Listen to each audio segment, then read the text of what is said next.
This month on The Card Life, presented by Loupe. It reminded me that our childhood is worth something. Looking back with nostalgia, we can make something of those memories. Took a picture, posted on Twitter, if you want a pack, come get it. And the reaction was pretty immediate. Chasing an Albert Pujols rookie. There we go. If I open it, they will come.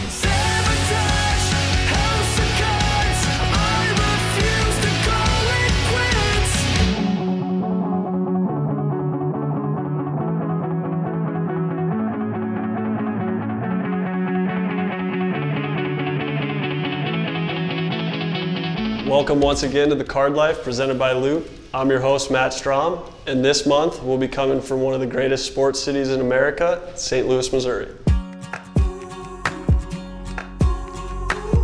Whether it's the Cardinals or the Blues, the Gateway to the West is passionate about their teams, and as we'll show you this month, their sports cards. We'll introduce you to a sports reporter that incorporates his love for the hobby into covering the Cardinals at Busch Stadium, and show you how the Cardinals have incorporated baseball cards into their stadium design. And you won't want to miss the story of a priest who auctioned his lifelong collection to help provide scholarships for kids in need. Let's kick things off at Busch Stadium, where I just happen to have a 1.13 career ERA and one of my 2 career doubles. Ryan Fagan is a senior MLB writer at The Sporting News, based in St. Louis. His love for collecting started as a kid in the late 80s. I started with the 87 Top Set. That was like my bread and butter. I'd ride my bike up to the convenience store, bring them home, and there was the balancing act, trying to get the bag with the bike handles, and that's where it started. 2 years ago, Fagan bought a box of 91 Upper Deck cards to bring back some of that childhood nostalgia. He didn't anticipate the response after tweeting what he opened. I opened the pack and I thought, I've got a story about this guy, I've got a story about this guy, I've got a story about this guy. And I was like, I bet other people have stories too. So I just laid them out on the table, took a picture, and said something like, tell me your favorite story about one of these guys. And instantly, we're talking, this is a Friday night at like 8 o'clock. Dozens and dozens of replies. And the thing that was cool about it wasn't everyone talking about the Ken Griffey Jr. card in there, right? It was the time they met Milt Thompson at a baseball card show and got his autograph. And it really just hit me. These are connections, they're baseball cards, but they're parts of people's lives. There was that connection and I was like, you know what, I'm gonna keep doing this. This is fun. Fagan now regularly posts a card and a pack of the day on his Twitter feed. He's also started to spread the hobby love on days he's covering the Cardinals at Busch Stadium. So I brought a couple of boxes of cards and I handed them out in the press box. And then I thought, you know what, I have a lot of these left over. I bet some people here would want them too. Took a picture, posted on Twitter, if you want a pack, come get it, right? And the reaction again was pretty immediate. They came on up and they were like, this is so cool. It's opening day and I get a pack of baseball cards too. So again, it was one of those, it just was a spur of the moment thing, but you realize right away, hey, people like this. This is fun. I'm going to keep doing this. Like that's 88 score, got a 93 Upper Deck, 92 Studio, 92 Upper Deck. I mean, there's all kinds of stuff. 93 Upper Deck. That's the year I was born. That's the good pack. Yeah. That's the best one in there. That's good. Jim Tatum, Harold Baines. Hall of Famer Harold Baines. Hall of Fame Harold Baines. They enjoy it. I enjoy it. I hear a lot of it. Wait, this is free, right? I don't have to pay for this, and I want to be like, there's a lot of nostalgia value in these cards, but there's not a lot of real value. So yeah, of course it's free. I always say, if you get a good card, tweet at me and I'll retweet it. They'll tell me about their baseball card collecting stories or their favorite players. And so it's just a lot of fun that way. Thanks, guys. Thank you, man. Definitely gonna have to sneak up to the press box next summer and grab a pack from Ryan. Up next on The Card Life, how the Cardinals have incorporated baseball cards from their owner's collection into one area of the ballpark. Why bother with empty shelves at retail stores, waiting 3 days for a break to fill, or driving across town to find out your hobby shop closed at 4 when you always have a card show in your pocket? With Loupe, you can instantly buy cards, packs, boxes, or into auctions with the click of a button, and do it all while chatting with some of the best personalities and the best community in the hobby. Download the Loupe app now on iOS or Android. Loupe, a card show in your pocket. Loupe is proud to be the presenting sponsor of The Card Life. Here are some of the best break hits from the last month. That just happened. That literally just happened. I am so blown away. out of 49. Oh my gosh. Luka Doncic auto. Join the Loupe community now by downloading the app on iOS or Android. Loupe, a card show in your pocket.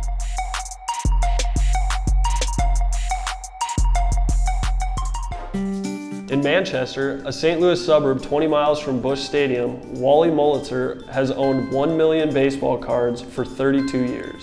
It was an interesting cast of characters that inspired him to open up a shop. I always wanted to open a card store. I was doing card shows in the mid-'80s. 1989, every Sunday, my wife and I would watch this TV pastor, Robert Schuller. And one Sunday, he had this message that would something like, God's given you all sorts of great ideas. When are you going to have the faith to act on some of these? And it's like he was talking to me. It was a couple days later, I'm watching TV and Field of Dreams is on. So you know the routine there. If you build it, he will come. So I'm going, if I open it, they will come. It was good advice that has lasted more than 3 decades. But what was the origin of the unique name?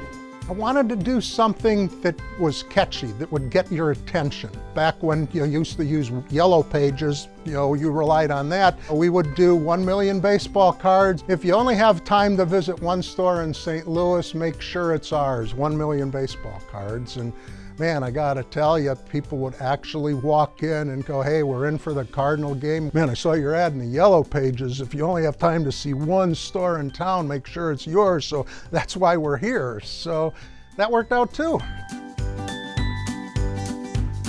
In the Redbird Club inside Busch Stadium, there are dozens of Cardinals cards that decorate the walls. We asked team historian Brian Finch for some background on the display.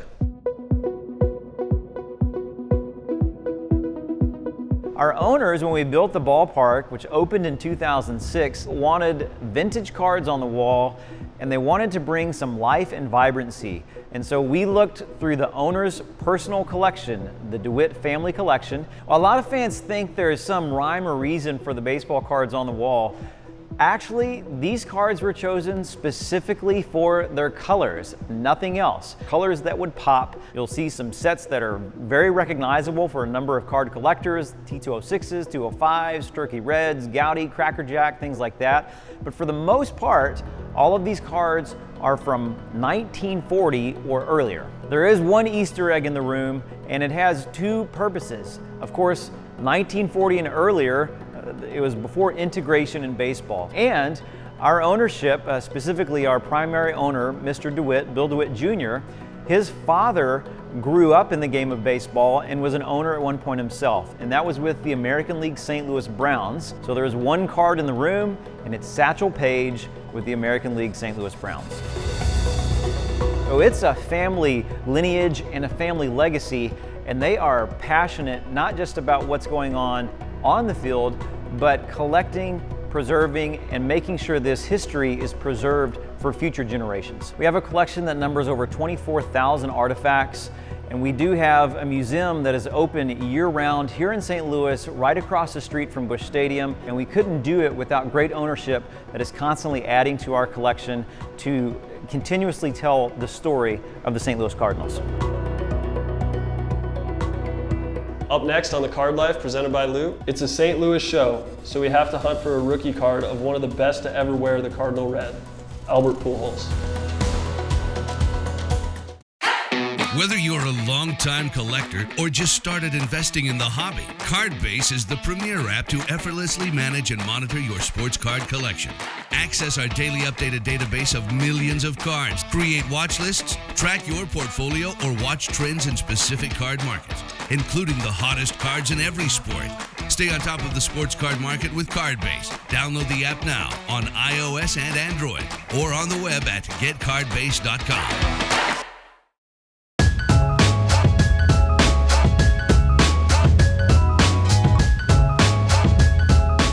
SportsCards.com is the official sponsor and online store of the Card Life and supplier of the packs and boxes I rip every month.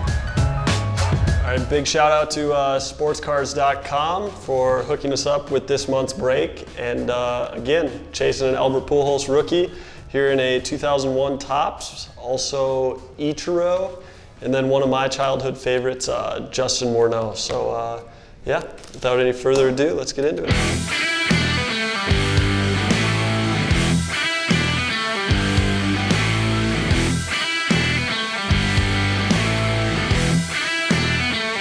We're gonna have sticky cards and upside down cards, it looks like.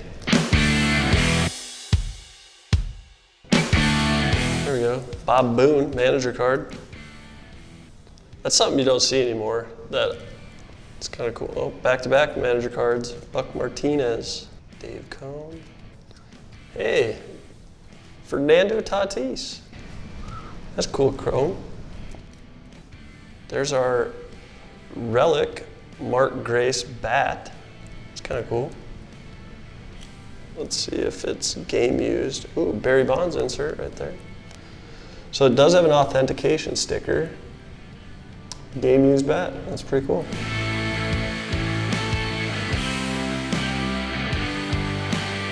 I got a Barry Bonds insert with Eric Owens chrome, and oh, that's a pretty cool card too. Nolan Ryan chrome, Topps 50 years. It's kind of cool.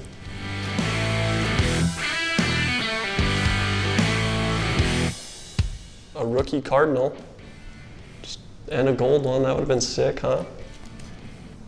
There we go.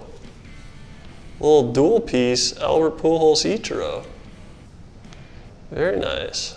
2001 Rookie of the Year. This is a really cool card. Let's check card base here for their value on this dual Ichiro Pujols card. We'll do a 9 since the corner is a little touched up here.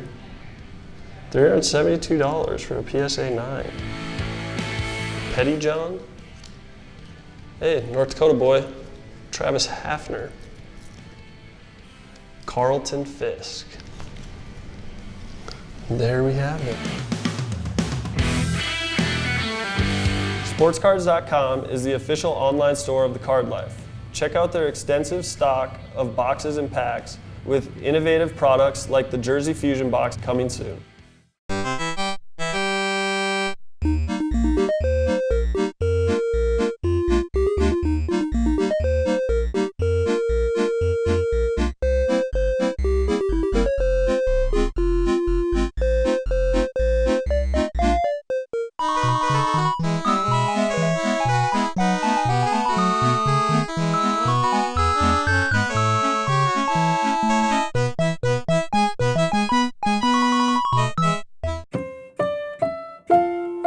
This is for every girl who hears people say she won't make it, but refuses to listen. For every girl who thinks not about what she has to lose, but about what she has to gain. This is for every girl who doesn't look like everyone who's come before, but may look like those who will follow. This is for every diamond in the sky. This is for every girl. In both racing and investing, winning demands consistency. Lap after lap after lap. Gainbridge offers intuitive annuity products within an innovative digital platform to help you protect and grow your money, empowering you to save with confidence. Gainbridge, proud sponsor of the Indianapolis 500. Whether you're a long-time collector or just started investing in the hobby, Cardbase is the premier app to effortlessly manage and monitor your sports card collection. Access our daily updated database of millions of cards, create watch lists, track your portfolio, or watch trends in specific card markets, including the hottest cards in every sport. Stay on top of the sports card market with Cardbase. Download the app now on iOS and Android or on the web at getcardbase.com. Loupe is proud to be the presenting sponsor of The Card Life. Here are some of the best break hits from the last month. Boom! That's what I'm talking about. How about now? How you feeling now, Guilty? To 50. Ha ha! Uh-oh. What? Joey B on card to 150? What? Join the Loupe community now by downloading the app on iOS or Android. Loupe, a card show in your pocket.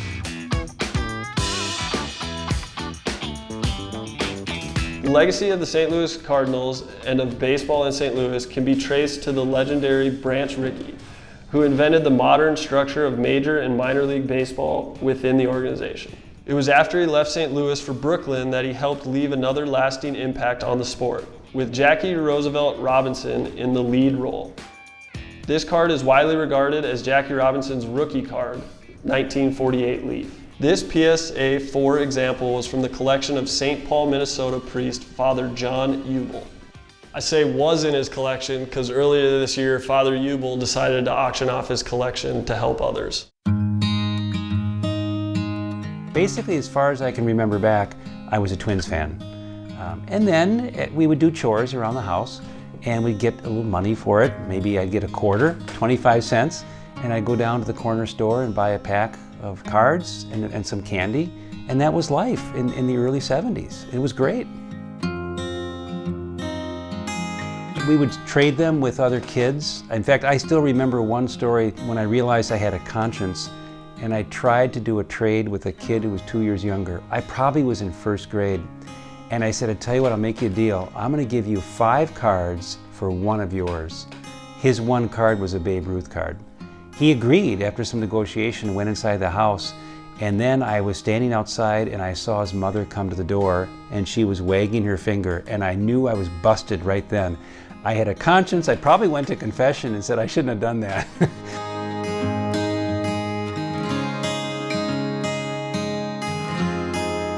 I actually came back to it in many respects when the Twins' new stadium opened, which was in 2010.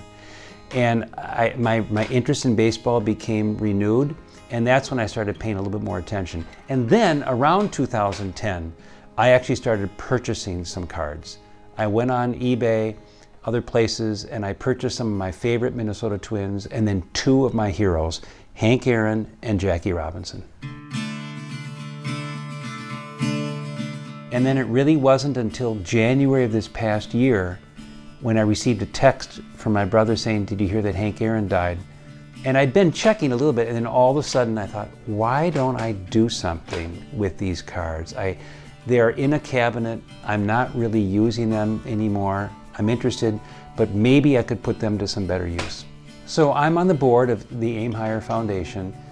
The Aim Higher Foundation provides $1,000 scholarships to needy families at all the Catholic grade schools. It doesn't matter if the students themselves are Catholic, but if they're at one of our archdiocesan schools, they can apply for this.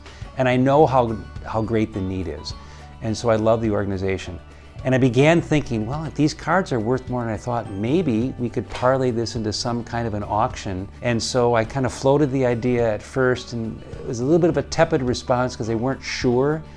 Well, how much are they worth? I don't know for sure. So I had to do a little more digging. And when I told them, I think we might, with all together, maybe get $25,000. Well, then all of a sudden there was a lot of interest there. I reached out to a professional who helped me take the cards that I'd already identified as the better cards and how to put them into lots. And there's an art to that too. And these other people also encouraged me with the 2 cards, with the Hank Aaron and the Jackie Robinson, not to try to sell those through our organization. They said you really need more of a national audience for those. And there hadn't been a Jackie Robinson PSA 4 for some time. And all of a sudden, one came out right before mine. And so I thought, someone beat me to the punch. Well, good for him. But then I started looking through cards, and as you know, not every card is exactly the same, even if they're graded the same. And I took a look and I thought, I think my card is better. I know I'm probably not the most objective person, but I think it's a little bit better. And sure enough, once mine came out, it began to catch up and pass the other one in terms of number of bids. And so it was just a matter of time before it'd catch up in the amount raised. So the grand total for the actual cards themselves was about $53,000 for my cards. But then we had people who called up and said, I want to do a match. And somebody saw the story on CNN from California, if you can believe it, and they did a complete match of all the cards. They had Minnesota roots, but they've been living in California for a number of years. They said, this is a great idea. We want to match the entirety. Other people did a match for this card or that card. And so altogether, $152,000.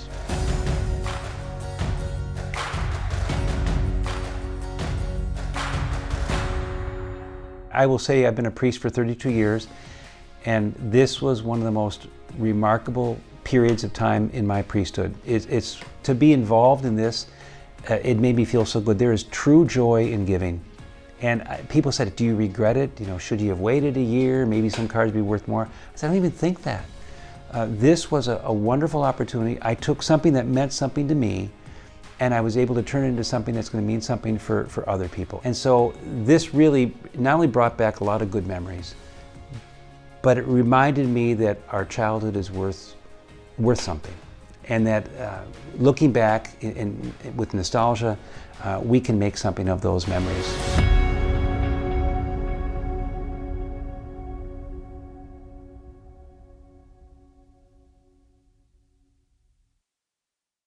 Why bother with empty shelves at retail stores, waiting 3 days for a break to fill, or driving across town to find out your hobby shop closed at 4 when you always have a card show in your pocket? With Loupe, you can instantly buy cards, packs, boxes, or into auctions with the click of a button, and do it all while chatting with some of the best personalities and the best community in the hobby. Download the Loupe app now on iOS or Android. Loupe, a card show in your pocket.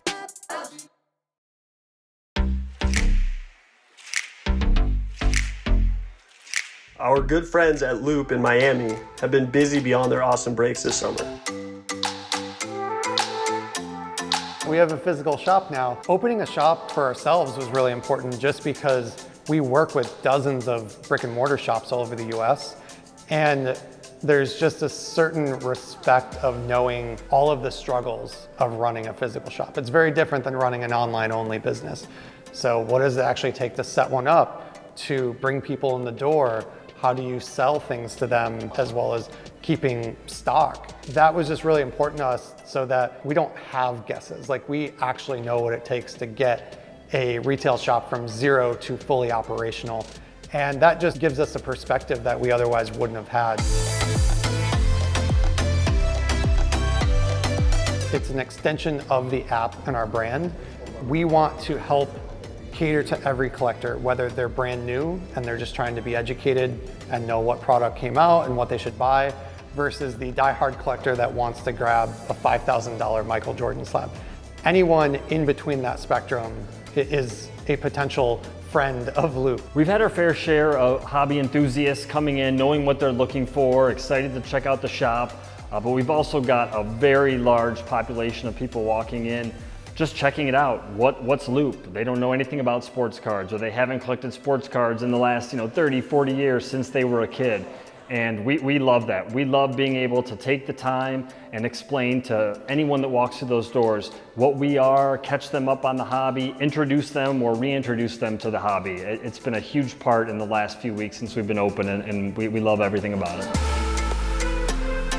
The store was designed with keeping our surroundings in mind. We're here in Wynwood, Miami, a very art-focused district, so we wanted to make sure that we were bringing that part alive in the store. We used a local artist, Keani Watkins, to create all the artwork around the store. We have a very boutique feel in the shop, very different than what you're gonna see in your typical local card shop, with our display cases, to the art, to the layout. We're gonna be doing trade nights, signings, education, and we want people that are just in love with the hobby or wanting to learn, like, this is their home. It's welcoming, there's no judgment, and we just want to get cards in their hands and get them really excited about the same things that we love interacting with every day.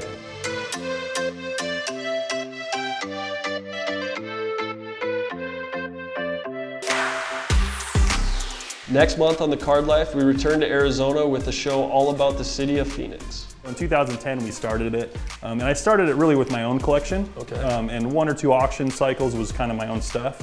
And then pretty quickly, we got some consigners, some really good ones, that started filling the auction for us. And it just kind of exploded from there. We interact on social media. We have a Discord channel that's strictly about wrestling cards, and it's a huge growing community, and I love it. Until then, I'm Matt Strahm. We'll see you next time on The Card Life presented by Loupe.